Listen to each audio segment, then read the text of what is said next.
The upper northwest corner of America, the fir trees green all year round, the snow-covered mountains framing Seattle. That's where the farmer chugs along aboard an ancient tractor old enough to have a nickname. Started with a 1 acre plot, and now have 3 acres, and Pepe, an old tractor. Farmer Brian Sheezer. It started out as a hobby farm, and now it's an actual working piece of dirt. Okay, so he's a dirt farmer in a suburb of Seattle. 10 minutes later, he's a famous chef whose restaurant, Trellis, is in Kirkland. The intent is to have fun, to bring a quality of product to our guests that they might not get in every restaurant every day. The chef is a man whose work on the plate begins in the dirt.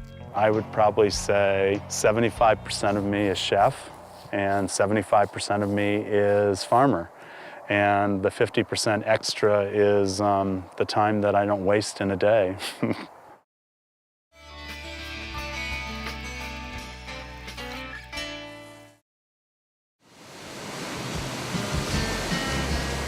A surfer who's a farmer.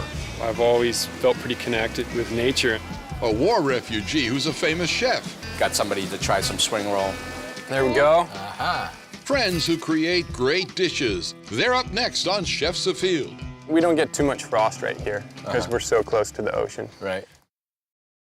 We're gonna go pick some lunch. Yeah. So what else we have here, Joe?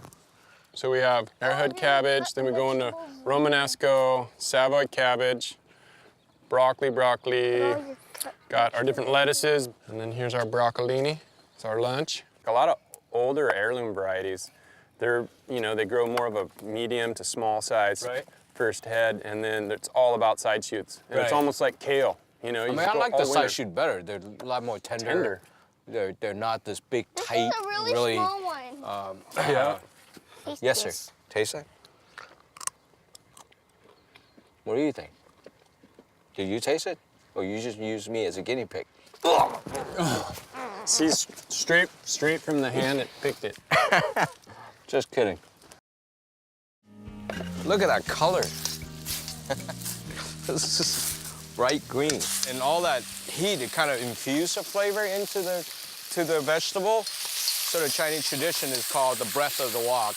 Joe, you can get eating now. Bring the rice up here. Oh, farm lunch, like this every day.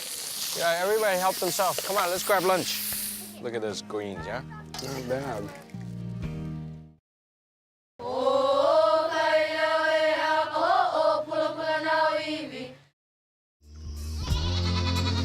Goats and mushrooms, cattle and pigs, shrimp and moi, tomatoes, peppers, bananas galore, beaches and snow-capped mountains, golf courses, sunsets, water all around.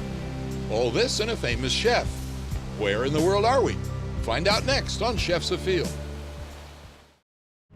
Hey, Alan.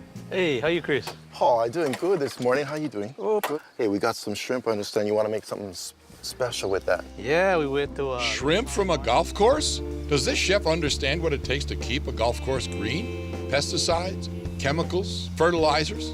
But here, things are done a little differently. This is one of the most eco-friendly golf courses you can tee off from anywhere. This is Puna Vai, and Puna means a spring. Vai is the Hawaiian word for fresh water. Like you said, besides the shrimp, you got oysters, you got moi, you got ava, you got mullet, you said palani and manini. Yeah, and there's some other secret things that go in there, and they just swim about with the rest of them. Some of the foam that you're seeing there on the top, mixture of salt, dissolved organics, got a lot of protein and amino acids and things like that. That's pretty good size. Hey, let's see. Wow, look at that. Wow, that's pretty good. What kind of shrimp are these? These are Pacific white shrimp. You can almost taste them in garlic butter, but... See this shrimp? This is what we harvested this morning. See, it's still alive, super fresh. I'm gonna take the shrimp that were peeled and deveined. This is the achote paste. Just gonna just lightly season that and toss that together.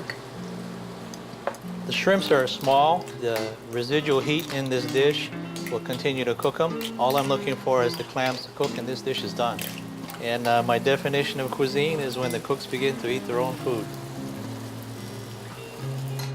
Kind of a rustic dish. I'm using the local products, giving it a little cultural twist here. showing you a little bit of history of Hawaii. We got some clams, hulalai shrimps, chorizo, and a Portuguese-style spicy yellow tomato stew.